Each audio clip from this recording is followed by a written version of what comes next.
ನಮ್ಮ ನಾಯಕರು ಭೇಟಿಯಾಗಿರೋದು ನಮಗೆ ಸಂತೋಷನೇ. ಸಿಎಂ ಡಿಕೆಶಿ ಬ್ರೇಕ್ಫಾಸ್ಟ್ ಬಗ್ಗೆ ಪರಮೇಶ್ವರ್ ಈ ಪ್ರತಿಕ್ರಿಯೆಯನ್ನು ಕೊಟ್ಟಿದ್ದಾರೆ. ಎಲ್ಲವೂ ಶಾಂತಿಯುತವಾಗಿ ನಡೆಯಲಿ ಅನ್ನೋದು ನಮ್ಮ ಆಶಯ ಅಂತ ಹೇಳಿದ್ದಾರೆ.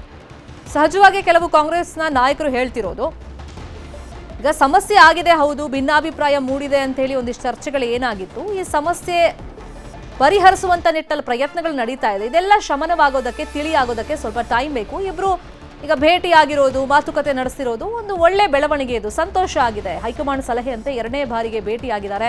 ಎಲ್ಲಾ ವಿಷಯಗಳು ಸರಿ ಹೋಗಿವೆ ಅಂತ ಪರಮೇಶ್ವರ್ ಹೇಳಿಕೆಯನ್ನು ಕೊಟ್ಟಿದ್ದಾರೆ. ಇದೊಂದು ಉತ್ತಮ ಬೆಳವಣಿಗೆ ಅಂತ ಹೇಳಿ ಗೃಹ ಸಚಿವ ಪರಮೇಶ್ವರ್ ಅವರು ಹೇಳಿದ್ದಾರೆ. Kumar, and no, it's a good thing that our leaders are getting together again for a breakfast. All we want is a peaceful settlement, whatever has happened over the month or so. As suggested by the High Command, they're meeting for the second time. I think all the issues are settled.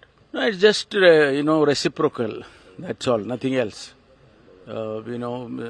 Siddaramaiah ji had called Shivakumar, and now Shivakumar has called Siddaramaiah ji. So, it's just a nice development. We see as a nice development.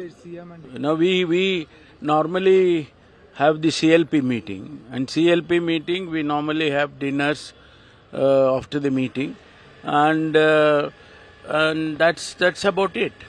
So there is nothing wrong in it, and we also feel that everything is going smoothly.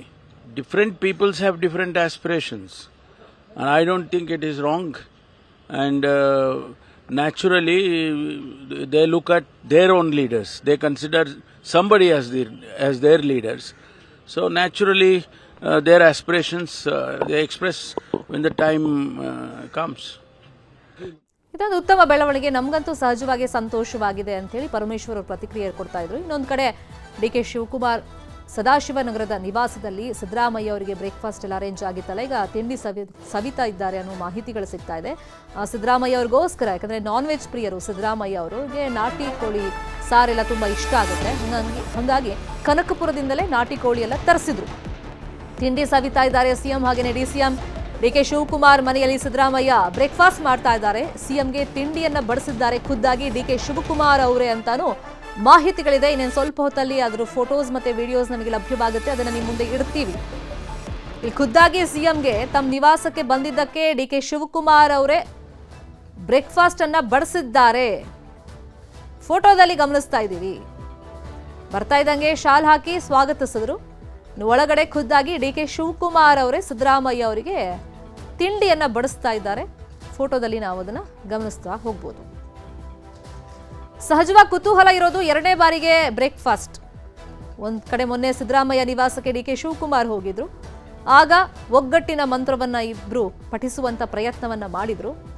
ಇನ್ನೊಂದು ಕಡೆ ಇವತ್ತು DK Shivakumar ಮನೆಗೆ ಸಿದ್ದರಾಮಯ್ಯ ಅವರು ಬಂದಿದ್ದಾರೆ. ಸಿದ್ದರಾಮಯ್ಯ ಅವ್ರಿಗೋಸ್ಕರ ವಿಶೇಷವಾಗಿ ಕನಕಪುರದಿಂದಲೇ ಕೋಳಿಯನ್ನ ತರಿಸಿದ್ದಾರೆ. ನಾಟಿ ಕೋಳಿ ಸಾರು ಸೇರಿದಂತೆ ಇಡ್ಲಿ, ಪೂರಿ ಎಲ್ಲ ವಿಶೇಷವಾಗಿ ಸಿದ್ದರಾಮಯ್ಯ ಅವರಿಗೆ ಏನೇನು ಇಷ್ಟ ತಿಂಡಿ ಅದೆಲ್ಲವನ್ನು ಕೂಡ ಡಿಕೆ ಶಿವಕುಮಾರ್ ಸೂಚನೆ ಮೇರೆಗೆ ಅಲ್ಲಿ ಮಾಡಿಸಿದ್ದಾರೆ. ಸೊ ಇವತ್ತು 2ನೇ ಬಾರಿಗೆ ಬ್ರೇಕ್ಫಾಸ್ಟ್ ಮೀಟಿಂಗ್ ಅನ್ನ ಉಭಯ ನಾಯಕರು ನಡೆಸ್ತಾ ಇರೋದ್ರಿಂದ ಇವತ್ತು ಸಹಜವಾಗಿ ತುಂಬಾ ಗಂಭೀರವಾದ ರಾಜಕೀಯ ಚರ್ಚೆಗಳು ಅಲ್ಲಿ ನಡೆಯೋ ಸಾಧ್ಯತೆಗಳು ತೀರಾ ಕಡಿಮೆ ಇರುತ್ತೆ ಅಂತ ಹೇಳಲಾಗ್ತಾ ಇದೆ. ಒಂದ್ ಕಡೆ ವಿಪಕ್ಷದವರಿಗೆ ನಮ್ಮಿಬ್ಬರ ಮಧ್ಯದಲ್ಲಿ ಯಾವುದೇ ಭಿನ್ನಾಭಿಪ್ರಾಯ ಇಲ್ಲ ಅಂತ ಮೊನ್ನೆಯಿಂದಲೂ ಹೋದಲ್ಲಿ ಬಂದಲ್ಲಿ ಉಭಯ ನಾಯಕರು ಏನು ಹೇಳ್ತಾ ಇದ್ದಾರೆ ಅದನ್ನು ಮತ್ತೊಮ್ಮೆ ಹೇಳುವಂಥ ಸಾಧ್ಯತೆ, ಪುನರುಚ್ಚಾರ ಮಾಡುವಂಥ ಸಾಧ್ಯತೆ ಇವತ್ತು ಮತ್ತೆ ಇದೆ. ಅದರ ಜೊತೆಯಲ್ಲಿ ಮುಂದೆ ಚಳಿಗಾಲದ ಅಧಿವೇಶನದಲ್ಲಿ ಯಾವ ಥರ ಹೋರಾಟವನ್ನು ಮಾಡಬೇಕು, ಸರ್ಕಾರದ ಸಾಧನೆಗಳನ್ನು ಜನರ ಮುಂದೆ ಇಡೋದು, ವಿಪಕ್ಷದವರಿಗೆ ಯಾವ ಥರ ಉತ್ತರ ಕೊಡಬೇಕು, ಮತ್ತು ರಾಜ್ಯದಲ್ಲಿ ರೈತರ ಸಮಸ್ಯೆ ಇದೆ, ಈ ನಿಟ್ಟಿನಲ್ಲಿ ಒಂದಿಷ್ಟು ಮಾತುಕತೆ ನಡೆಸಿ ಅದನ್ನು ಮಾಧ್ಯಮದ ಮುಂದೆ ಹೇಳುವಂಥ ಸಾಧ್ಯತೆ ಇದೆ. ಒಟ್ಟಲ್ಲಿ ಒಗ್ಗಟ್ಟಿನ ಸಂದೇಶ, ನಮ್ಮಿಬ್ಬರ ಮಧ್ಯದಲ್ಲಿ ಯಾವುದೇ ಡಿಫ್ರೆನ್ಸಸ್ ಇಲ್ಲ, ನಮ್ಮಿಬ್ಬರ ಅಜೆಂಡಾ ಒಂದೇ, ಅದು ಮುಂಬರುವಂಥ ಚುನಾವಣೆಯಲ್ಲಿ ಮತ್ತೆ ಕಾಂಗ್ರೆಸ್ ಸರ್ಕಾರವನ್ನು ಅಧಿಕಾರಕ್ಕೆ ತರೋದು, ಅಧಿಕಾರಕ್ಕೋಸ್ಕರ ಯಾವುದೇ ರೀತಿಯಲ್ಲೂ ಕಿತ್ತಾಟ ಇಲ್ಲ, ಬಣ ರಾಜಕೀಯ ಅನ್ನೋದು ಕಾಂಗ್ರೆಸ್ ಅಲ್ಲಿ ಇಲ್ಲ ಅಂತ ಹೇಳಿ ಮತ್ತೊಮ್ಮೆ ಸಂದೇಶವನ್ನು ಸಾರುವಂತ ನಿಟ್ಟಿನಲ್ಲಿ ಇವತ್ತು ಮತ್ತೆ ಬ್ರೇಕ್ಫಾಸ್ಟ್ ನೆಪದಲ್ಲಿ ಉಭಯ ನಾಯಕರು ಪರಸ್ಪರ ಭೇಟಿಯಾಗಿದ್ದಾರೆ. ಒಂದ್ ಕಡೆ ಕುರ್ಚಿ ಕದನ, ಇನ್ನೊಂದು ಕಡೆ ಬ್ರೇಕ್ಫಾಸ್ಟ್ ಪಾಲಿಟಿಕ್ಸ್ ಕಾಂಗ್ರೆಸ್ ಅಲ್ಲಿ ನಡೀತಾ ಇದೆ. ಕುರ್ಚಿ ಕದನಕ್ಕೆ ಅಲ್ಪ ವಿರಾಮ ಬಿದ್ದಿದೆ. ಈ ಕಾಂಗ್ರೆಸ್ ಪಾಳ್ಯದಲ್ಲೇ ಕೇಳಿ ಬರ್ತಿರುವಂತ ಮಾತು ದೃಶ್ಯಗಳಲ್ಲಿ ಗಮನಿಸ್ತಾ ಇದ್ದೀವಿ. ಡಿ ಕೆ ಸುರೇಶ್ ಅವರು ಕೂಡ ಇದ್ದಾರೆ. ಇಡ್ಲಿ ಬಡಿಸ್ಕೊಂಡು ಅದನ್ನು ಸವಿತಾ ಇದ್ದಾರೆ ಸಿದ್ದರಾಮಯ್ಯನವರು. ಮತ್ತೆ ಡಿ ಕೆ ಶಿವಕುಮಾರ್ ಅವರು ಕೂಡ ಸಿದ್ದರಾಮಯ್ಯ ಅವರಿಗೆ ಬಡಿಸಿದ್ದಾರೆ. ಇಲ್ಲಿ ಹೈಕಮಾಂಡ್ ಸೂಚನೆ ಮೇರೆಗೆ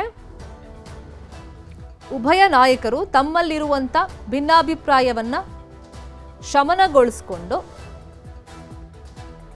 ನಮ್ಮಲ್ಲಿ ಭಿನ್ನಾಭಿಪ್ರಾಯ ಎಲ್ಲ ಒಗ್ಗಟ್ಟಿದೆ ಅಂತ ಹೇಳಿ ತೋರಿಸುವಂತ ಪ್ರಯತ್ನವನ್ನ ನಡೆಸ್ತಾ ಇದ್ದಾರೆ. ಬಟ್ ಕಾಂಗ್ರೆಸ್ ಪಾಳ್ಯದಲ್ಲಿ ಕೇಳಿ ಬರ್ತಿರುವಂತ ಮಾತು ಜನವರಿ ನಂತರ ಒಂದಿಷ್ಟು ಬೆಳವಣಿಗೆಗಳು ರಾಜ್ಯ ಕಾಂಗ್ರೆಸ್ ಅಲ್ಲಿ ಆಗಬಹುದು, ಸಿಎಂ ಬದಲಾವಣೆಗೆ ಸಂಬಂಧಪಟ್ಟಂತೆ ಅಂತ ಒಂದಿಷ್ಟು ಚರ್ಚೆಗಳು ನಡೀತಾ ಇದೆ.